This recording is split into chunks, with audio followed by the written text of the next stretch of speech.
Une production des studios Bass. Ce hors-série est une présentation de NextDrive, un réseau d'ateliers pour une nouvelle génération de véhicules. Confiez l'entretien et la réparation de votre VE à des techniciens certifiés et propulsés par NAPA.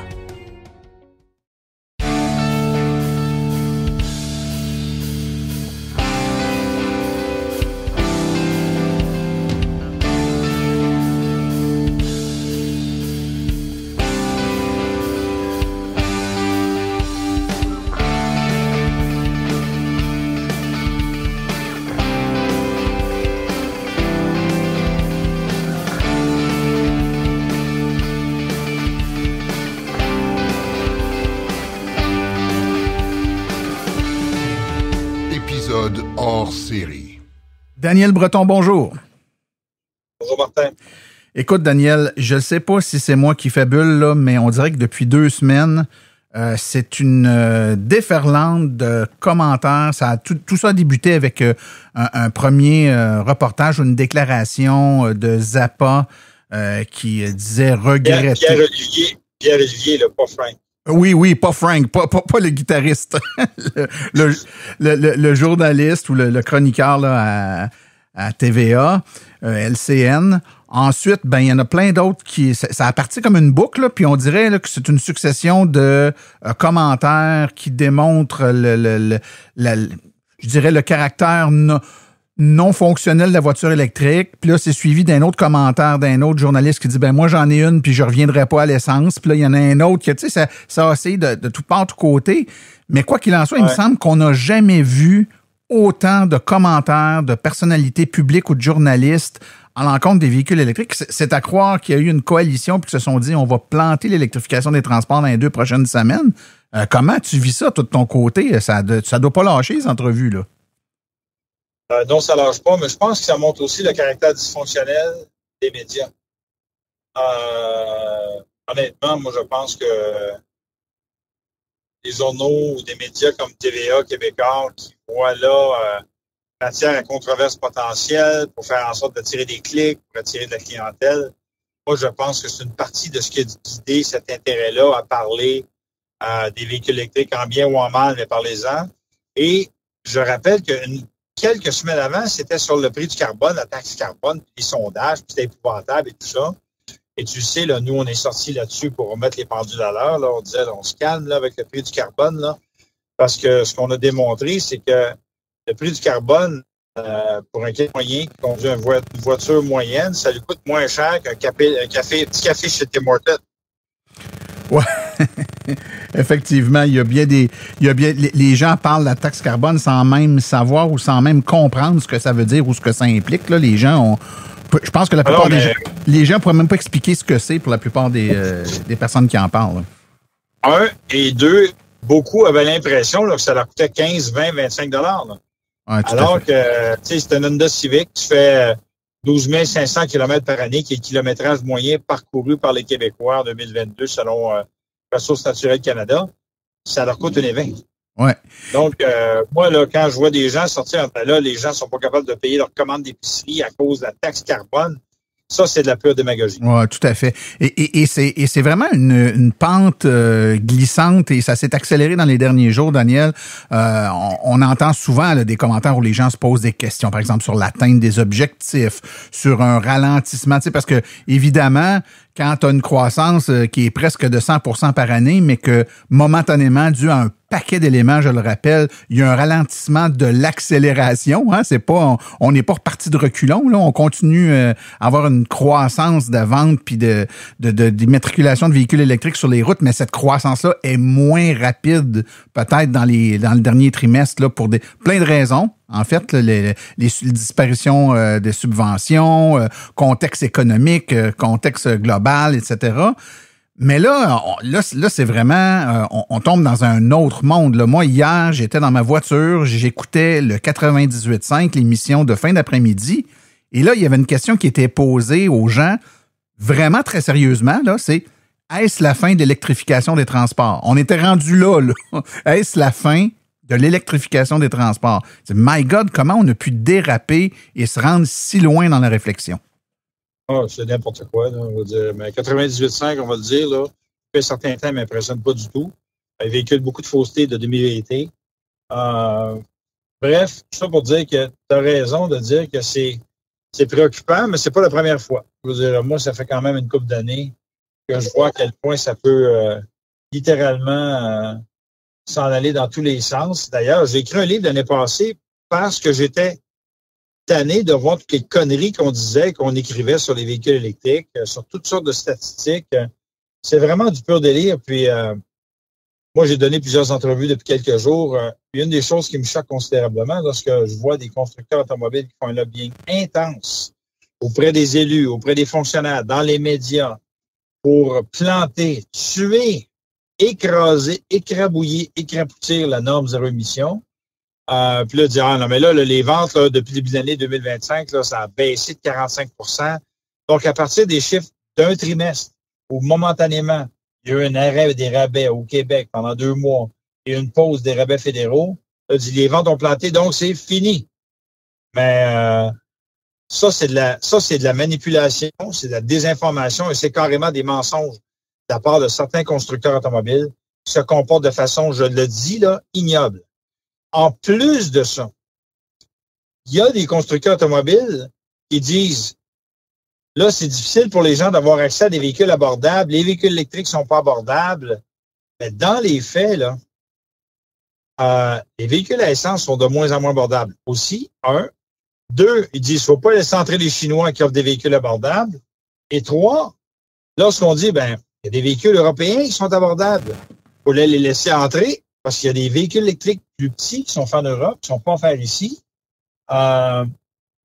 auxquels les gens voudraient avoir accès. Et certains constructeurs disent, nous, ce serait une bonne idée, on veut les amener. Des constructeurs automobiles qui, pour préserver leur part de marché, s'y opposent. Font du lobbying contre l'arrivée de véhicules électriques européens d'entrée de gamme, moins chers. Ouais. On n'est même plus dans les Chinois, là, Daniel. On est même dans des modèles qui existent. Oui, des marques qui existent. On est dans des modèles. Absolument. Et ça, je trouve ça scandaleux parce que, écoute, moi, quand j'entends des constructeurs commencer à nous dire non, mais là, laissez rentrer les véhicules européens, là, ça va nuire aux emplois au Canada, là. OK. Est-ce que tu sais quels véhicules sont fabriqués au Canada par des constructeurs automobiles ici, là, sur notre terrain, là? Sais-tu quels véhicules sont fabriqués? Je vais te le dire en 1000, OK? Il n'y en a pas beaucoup, hein? Série F, OK? Ford F-150. Mais là, ils s'en vont plus vers du F-250. General Motors, ils font le Chevrolet Silverado, un pick-up à essence. OK? Honda fait le Civic, qui est moyennement abordable, parce qu'il démarre quand même en version de base à 31 000. Le CR-V, qui est 40 000, 50 000 et plus. Toyota fait le RAV4, qui part à peu près 37 38 000. Fait le Lexus RX et le Lexus NX, qui sont des véhicules de 50 60 000 Puis Stellantis fait les vans Chrysler, le Pacifica Voyageur, donc des véhicules à 50 60 70 000. Et le Dodge Charger, qui est offert à un prix prohibitif. Donc, de dire on peut pas laisser entrer des véhicules abordables électriques ou à essence venant d'Europe pour que les gens achètent nos véhicules, mais dans les faits, il n'y a aucun véhicule électrique ou à essence vraiment abordable disponible au Canada, fabriqué au Canada. Ah, c'est tout à fait fascinant comme constat et ça démontre à quel point les commentaires ou en tout cas les phrases qui sont sorties, qui sont souvent mises en titre de reportage ou en titre de texte là, qui donnent une impression.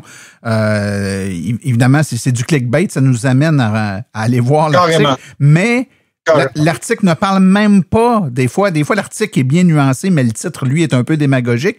Mais là, ce qu'on assiste depuis quelque temps, c'est même le contenu, le corps même du reportage ou du texte ne fait pas ces nuances-là. Donc, ça polarise énormément les gens qui, à raison, ne s'y connaissent pas. Monsieur, madame, tout le monde, c'est pas tous des spécialistes du monde de la voiture électrique ou non. Donc, les gens entendent ça dans des grands médias, des émissions renommées, des chaînes de nouvelles en continu. Puis là, ça devient tranquillement, ça s'imbrique dans la tête des gens et ça pose des questions, ça remet en question les gens qui n'ont pas le recul ou l'esprit critique nécessaire pour être capable de faire la part des choses.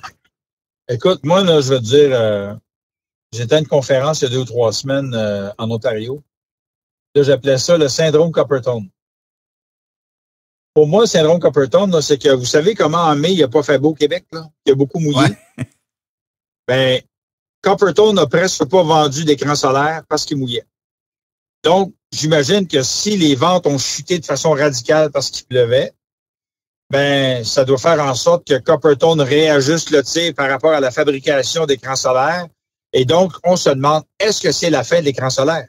Oui, ou à la fin du soleil. C'est à peu près aussi stupide que ça. Ouais. Quand on dit, ben, pendant quelques semaines, voire quelques mois, les ventes ont baissé, est-ce la fin de la vente des véhicules électriques? Écoute, moi, je connais 2 concessionnaires qui ont acheté un paquet de Corvettes pour les vendre au printemps. Ils sont restés pris avec. Pourquoi? Parce qu'ils mouillaient. Ben oui, voilà le niveau de profondeur de réflexion de certains médias. Ah, c'est tout à fait fascinant. Moi, j'ai même entendu hier ou avant-hier un journaliste sérieux qui expliquait, parce que là, c'était l'autre élément, c'était la remise en question par le gouvernement des objectifs du nombre de véhicules électriques mis sur les routes à des dates là, prédéterminées. Puis on se disait, ben c'est impossible d'atteindre des objectifs. Hein, on parle, c'est en millions.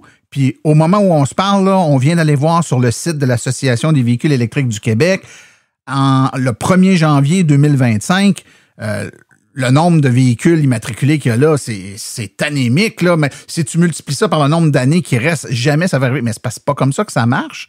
C'est pas linéaire, cette affaire-là. C'est depuis qu'il y a des voitures électriques que c'est une courbe exponentielle. On double pas, mais presque le nombre de véhicules électriques sur les routes au Québec à chaque année. L'article, les gens qui citent le site de l'AVEC, s'ils avaient minimalement lu un article qui est en première page, qui est toujours là, qui est les statistiques, l'analyse des statistiques, il est démontré que malgré le ralentissement ou un ralentissement là, dans les prévus, parce qu'à l'époque, l'article avait été fait juste avant le début de l'année, là, malgré un ralentissement prévu en début d'année, ce qui s'est concrétisé, on prévoit quand même l'atteinte des objectifs. On le prévoit même l'atteinte quelques mois d'avance. C'est-à-dire que les chiffres, la projection mathématique qui tenait même compte du ralentissement, prévoyait l'atteinte de l'objectif. Et on cite le site de l'AVEC pour justifier qu'on ne l'atteindra pas. C'est quand même fascinant. Ouais, mais c'est long, lire un gros, tout un paragraphe, quand même. Oui. C'est l'effort, hein? L'effort de la recherche pour être capable de savoir de quoi on parle quand on en parle. Voilà, exactement. Daniel, comment on va se sortir de ça? Est-ce que c'est évidemment, là, tu sais, puis on le sait, toi puis moi, les ventes, ça reprend, le ralentissement qu'on a subi qui était très conjoncturel, puis ben, une conjoncture, ça peut durer un peu, moyennement ou beaucoup, mais on sent déjà que c'est en train de reprendre. Est-ce que ça va disparaître, cette espèce de vague négative et mal informée-là, ou on va traîner ça encore pendant des mois? Je vais te faire une promesse. Une prédiction. Vas-y, Nostradamus. Ça va disparaître dans quelques semaines parce qu'il va arriver d'autres catastrophes ou d'autres controverses. Et ça va revenir dans quelques mois parce que c'est comme ça que ça se passe. C'est le déficit d'attention des médias des gens qui fait en sorte que les gens ne suivent pas. Puis là, dans l'actualité, écoute, ça a l'air que toutes les voitures électriques prennent en feu. Et puis 3 semaines après, écoute, là, ça a l'air que Ginette Renault a chanté au Party des Hells. Puis, quelques semaines après, non, mais c'est épouvantable. Ça a l'air que tel gars pogne les fesses de tel autre gars. Écoute, c'est aussi bête et superficiel que ça.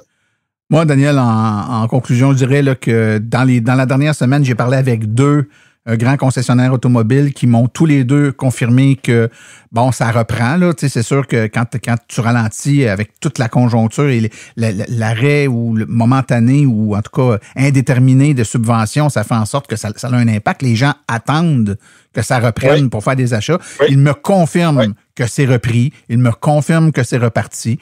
Moi, avec Silence on roule, je donne des conférences régulièrement. J'en ai donné une il y a 2 jours à peine.